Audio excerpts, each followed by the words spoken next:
খিদে পেতে যাবে কেন? না অ্যাকচুয়ালি তুমি তো রাতে ঠিক করে কিছু খাওনি তাই। তো কি হয়েছে? তো আমার মনে হলো তোমার খিদে পেতেই পারে, তাই 4টে রসগোল্লা নিয়ে এসেছি তোমার জন্য। তুমি খেয়ে নিও। হ্যাঁ, আমি বাইরে রেখে দিয়ে গেলাম। রসগোল্লা?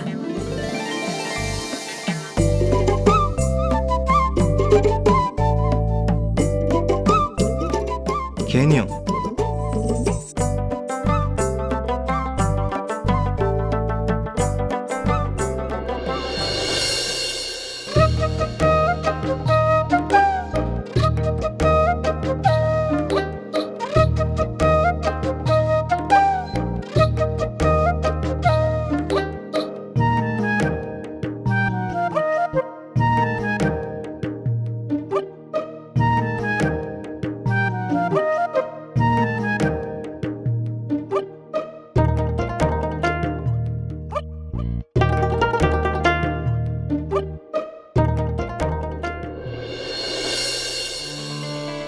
জানি তো তুমি চাকরি করা মেয়ে, এত কষ্ট তুমি কি করে সহ্য করবে?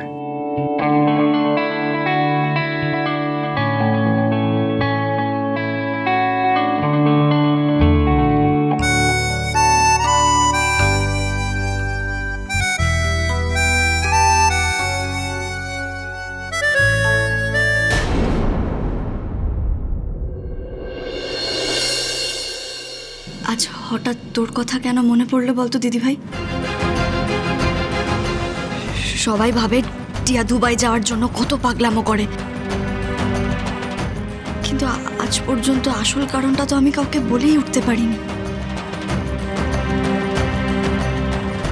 তুই চিন্তা করিস না দিদিভাই, আমি ঠিক একদিন না একদিন দুবাই যাব, আর দুবাইতে গিয়ে আমি তোকে খুঁজে আনবো। তুই যেখানেই থাকিস না কেন, আমি তোকে ঠিক একদিন খুঁজে আনবই।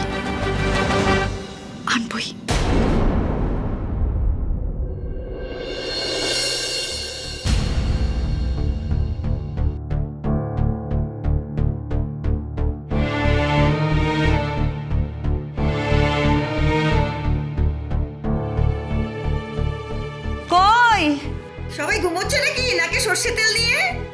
কোথায় কোনো হাসি ঠাট্টা নেই, হি হি করে কথা নেই, আমাদের দুর্দশা দেখে মজা দেখা নেই।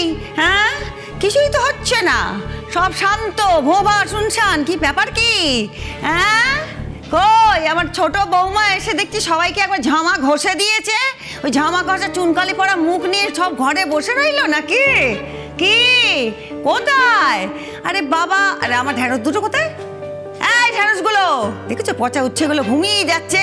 বলি শাশুড়ি শুধু কাজ করবে, আজকে কত অনুষ্ঠান। হ্যাঁ, কোথায় গেলে? এদিকে এসো, এদিকে এসো বলছি। আমার ছোট বৌমা মানে আমার চাকরি করা বৌমাকে একটু তৈরি করে রাখো, আজকে ভাত কাপড়ের অনুষ্ঠান হবে তো, তারপরে বউ ভাতের অনুষ্ঠান। তোমাদের কত কাজ, ঘোয়া হাই বলছে। ও প্রিয়া, হ্যাঁ, এই অনুষ্ঠান কি বলছো তুমি? হ্যাঁ অনুষ্ঠান, ভাত কাপড়ের অনুষ্ঠান হবে তো। আমার ছোট ছেলে বিয়ে করেছে না, তারপরে তো বউ ভাতের অনুষ্ঠান। আরে বউ ভাতের অনুষ্ঠান করবো না? হ্যাঁ, কি রে, কি হলো কি? আরে 70টা লোককে বলে রেখেছি, পাড়ার সবাই আসবে। হ্যাঁ। মেজো 70 জন? বলছি বাবা, মা তুমি তো বলেছিলে বউ ভাতের অনুষ্ঠান হবে কিন্তু কিছুদিন পরে, কিন্তু হঠাৎ করে এখন তুমি বলছো অনুষ্ঠান করবে। হ্যাঁ, ওসব বলেছিলাম, ওসব বলতে টলতে হয়। আসলে মায়ের মন তো, ছেলের বিয়ে মানে ভাত কাপড়ের অনুষ্ঠান হবে না, বউ ভাত হবে না, কিরকম একটা, একবারই তো বিয়ে করবে।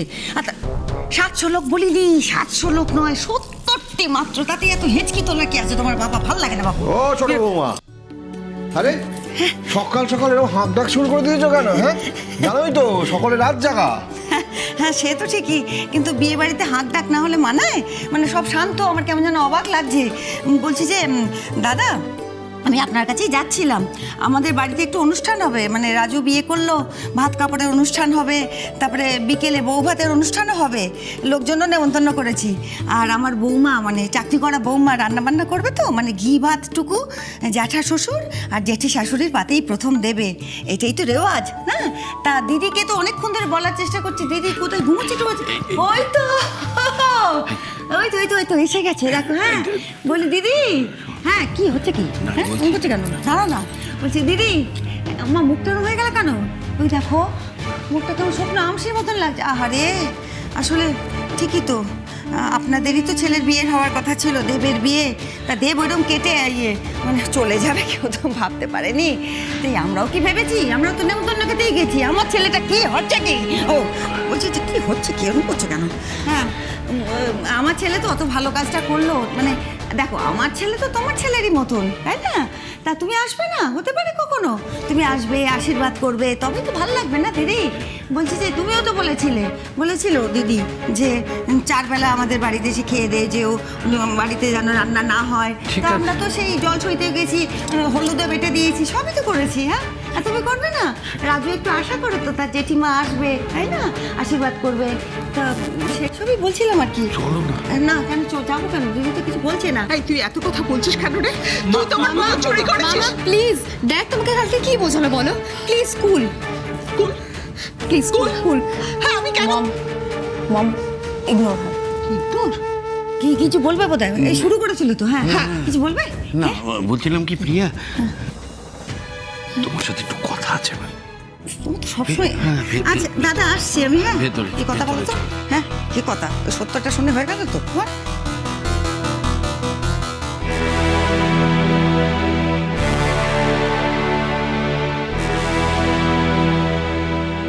এই অয়ন, একবার এদিকে আয় তো।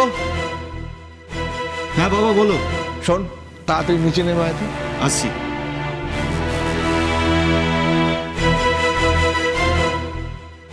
বলো বাবা। এই থানা থেকে পুলিশ আমায় এক্ষুনি ফোন করেছিল, বললো দেবকে নাকি ব্যারাকপুরে দেখতে পাওয়া গেছে। কি?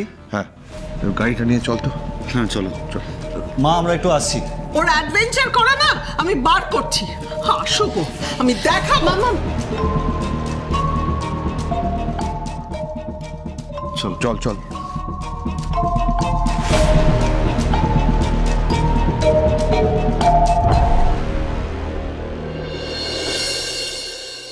সত্তর জনকে নেমন্তন্ন করেছো, কত টাকা খরচ বুঝতে পারছো? আর পাঠা খাবে বলছে।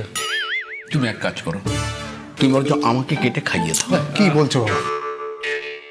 আমি কচি পাঁঠার মাংস খাওয়াবো 70 জনকে, ছিবড়ে পাঁঠার নয়। এই আমাকে বললো? বলছি শোনো, আমার বাপের বাড়ি থেকে যা যা গয়না দিয়েছিল এখনো সেইগুলোই তো আছে, তার মধ্যে সেগুলো খুলে দিচ্ছি বালা দুটো। হ্যাঁ? শোনো এটা নিয়ে শটান স্যাকরার কাছে যাবে, গিয়ে বেচে দেবে, বুঝেছো? আর ও করার কি আছে, আমি তার বদলে কিছু চাইবো নাকি? না বলছি এই যে এই দুটো বেচলেই না বউ ভাত, ভাত কাপড় আরো যা আছে সব হয়ে যাবে অনুষ্ঠান, তোমার কোনো চিন্তা করতে হবে না, বুঝেছো? এ আবার কি, তুমি অটোমোবাইল ইঞ্জিনিয়ার, 70 জনকে খাতে পারবে না? তার জন্য তোমার মাকে চুরি বিক্রি করতে হচ্ছে? আমার দাদারাও তো কত লোকজনকে খাওয়ালো, তুমি এটুকু করতে পারবে না? দেখো ওখানে তো তুমি ছিলে, তুমি তো চাকরি করো। আর দূর বসে আমি চাকরি। কি চাকরি? কি হয়েছে বলো? কি হলো, মুখখানা নরম হয়ে গেল কেন? কি এত ভাবনা যা কিছু সব আমি ভাববো। হ্যাঁ তোমার কিছু ভাবতে হবে না। তোমার জন্য একটা নতুন শাড়ি এনেছি, সেটি ভাত কাপড়ে পরবে, এর জন্য নতুন পাঞ্জাবি এনে রেখেছি, খুব সুন্দর। শোনো, ভালো করে সেজে গুজে ভাত কাপড়ে অনুষ্ঠান হবে, তারপর বউ ভাত হবে, অনেক লোকজন আসবে তো, আবার বিউটি পার্লার থেকে লোক তারা আসবে তোমায় সাজাতে, খুব সুন্দর করে সেজো, কেমন? ও মা, আমরাও ওই পার্লারের লোকের কাছে সাজবো মা। হ্যাঁ মা, আমরাও সাজবো। সে তোমরা সাজবে, নিশ্চয়ই সাজবে, কিন্তু আমার এই বৌমাকে টেক্কা দিতে পারা খুব শক্ত। আর হবে নাই বা কেন? দেখো না কি রূপ, হ্যাঁ আহা, ঠিক যেন মা লক্ষ্মী। আর গুণের কথা আর কি বলবো, পাড়ার লোক তো এখন থেকেই বলতে শুরু করেছে যে বিষ্ণুপ্রিয়া ঘোষের বাড়িতে বৌমা এসেছে, রূপে লক্ষ্মী, গুণে সরস্বতী। আর বলবে নাই বা কেন, কত পাস দিয়েছে আর কত বড় চাকরি করে। আরে না সবাই না আমাদের খুব হ্যাটা করতো, মানে সবাই দুচ্ছাই করতো আর কি, কারণ আমার এই বৌমা দুটো ঢ্যাঁড়স, মানে ভালো জাতের ঢ্যাঁড়স, ফর্মে তো কিছু, সেই জন্য আর কি আমিও বলতে টলতে পারতাম না। কিন্তু যারা দুচ্ছাই করতো তাদের চোখ এখন টেরা হয়ে গেছে তোমায় দেখে। ভাগ্যিস তুমি এসেছিলে।